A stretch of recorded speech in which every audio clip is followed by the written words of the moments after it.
In studio with us is the co-chair of the Elon University and Queen's University of Charlotte Sprint Team, Jim Piatt. Thank you so much for joining us tonight.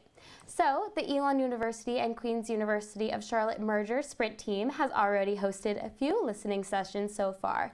Will there be any more? And there will be another one this upcoming alumni weekend, right? That's correct.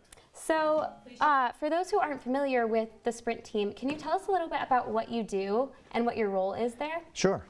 So the Sprint teams are a group of professionals from both Queen's University and Elon, faculty and staff, leaders of each campuses that have come together to work during this time after the intent to merge was signed, to really begin thinking about how you actually merge two universities. A lot of decisions, a lot of dynamic factors about how you do that is really on our agenda. And we're organized in, we call them 5 or 6 different sprints. And they range from everything from finance and administration to what I particularly focus on, external affairs and fundraising, alumni engagement, that sort of thing.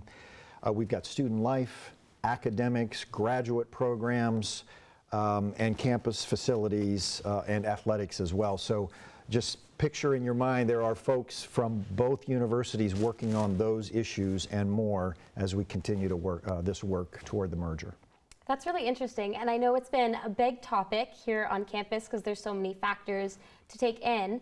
So you guys have been hosting these listening sessions where students can come in and ask their questions and voice their concerns. What questions have you guys been asked the most during these? Yeah, actually the one question that comes up almost instantly is, what will the university in Queens be called?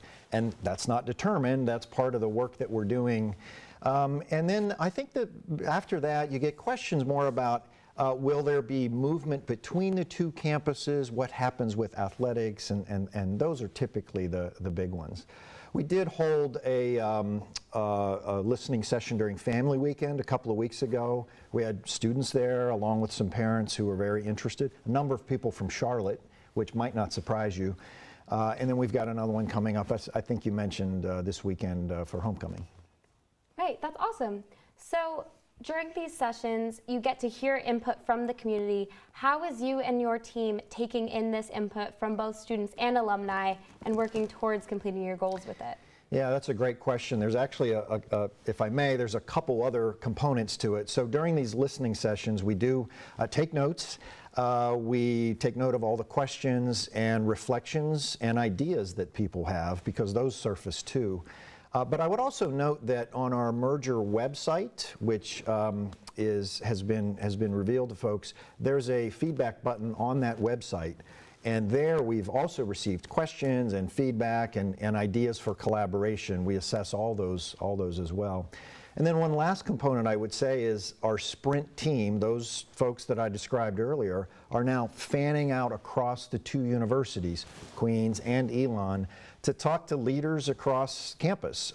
Think deans of our academic units, center directors, people who are in leadership roles, to talk about what are some of their ideas for collaboration and what are they excited about around this merger.